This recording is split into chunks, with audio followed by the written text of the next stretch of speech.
गुंजोटी येथील श्रीकृष्ण विद्यालयाचे मुख्याध्यापक संजय कदम नियत वयोमानानुसार सेवानिवृत्त झाले।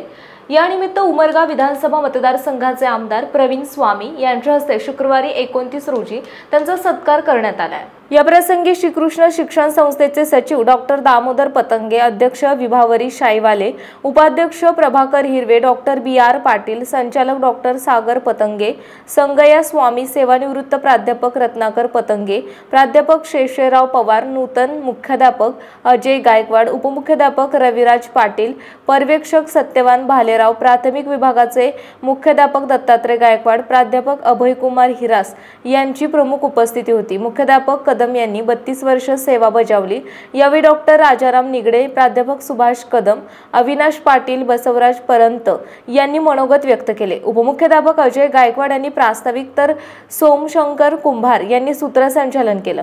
वर्षा हंचाटे यांनी आभार मानले। यावेळी श्रीकृष्ण शिक्षण संस्थेच्या सर्व विभागांचे शिक्षक, शिक्षकेतर कर्मचारी मोठ्या संख्येने उपस्थित होते। GTV मराठी मुख्य संपादक विशाल देशमुख, तालुका उमरगा, जिल्हा धाराशिव।